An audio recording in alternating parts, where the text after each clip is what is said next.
আপনারা দেখছেন India nursery. এটা হচ্ছে আপনার থাই পিঙ্ক পেয়ারা, যেটা খুবই উন্নত একটা জাত।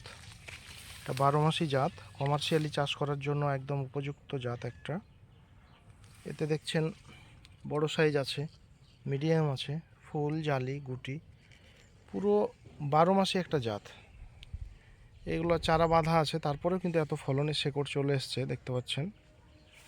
তো এত সুন্দর জাত, 12 মাস পেয়ারা থাকবেই, ফুল জালি থাকবেই। আর ছোট অবস্থাতেই আপনার গাছ লাগানোর 2 মাস 3 মাসের মধ্যে আপনি কিন্তু পেয়ারা গাছে কিন্তু দেখতে পাবেন। যদিও ছোট গাছে পেয়ারা নেওয়াটা ঠিক না। আর কী হারে এর ফলন আশা করি আপনারা দেখতে পাচ্ছেন। ছোট্ট ছোট্ট গাছে আমার চারা বাঁধা আছে, কিন্তু অনেক পেয়ারার যেটা গুটি জালি ছিল সেগুলো ঝরানো হয়েছে। এই যে গুটি দেখতে পাচ্ছেন, শেকড় চলে এসছে অনেকটা, এতে দেখতে পাচ্ছেন প্রায় শেকড় চলে এসছে সবগুলোতেই। তো কমার্শিয়ালের জন্য আমি বলবো থাইপিং, যারা পেয়ারা চাষ করবেন ভাবছেন, অবশ্যই থাইপিং পেয়ারাটা আপনারা চাষ করতে পারেন।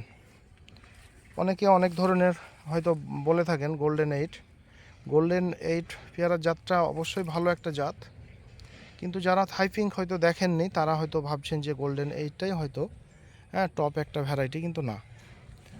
থাইপিংকের উপরে আমার মন বলে যে কোনো কিছু হতে পারে না। সুস্বাদুর দিক দিয়ে, মার্কেটে চাহিদার দিক দিয়ে, আপনার ফলন দেখছেন, গাছ ভর্তি ফুল জালি সমস্ত কিছু। তো আমি বলবো যারা পেয়ারা চাষ করতে চাইছেন, অবশ্যই আপনারা কিন্তু থাইপিং পেয়ারা চাষ করে দেখুন একবার, অল্প হলেও একটুখানি করে দেখুন। প্রচুর ফলনের, মানে এটা 12 মাসই জাত, আর 12 মাস আপনি গাছে পেয়ারা কিন্তু পাবেন। আমার যদিও চারা বাঁধা আছে, পেয়ারা নিই না সেইভাবে, তা সত্ত্বেও কিন্তু পেয়ারা কত ধরে আছে দেখুন। একটুখানি দেখালাম আপনাদেরকে। সাইডে এগুলো কমলালেবুর গাছ, গুটি বাঁধা আছে, তারপরেও কিন্তু এত ফুল জালি এসছে।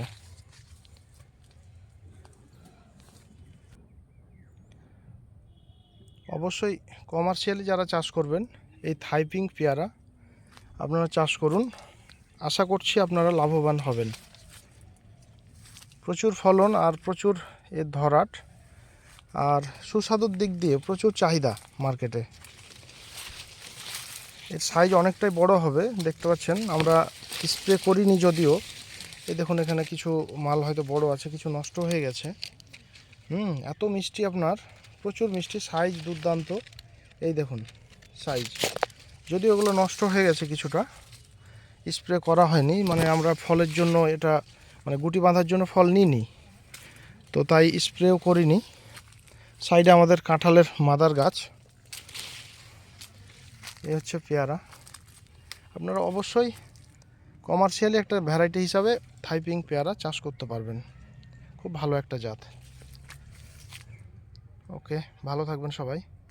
এই দেখুন চারা বাঁধা আছে, তা সত্ত্বেও কিন্তু অনেক পেয়ারা, তারপরে আপনার গুটি জালি ফুল সবই দেখলেন আপনারা। ওকে।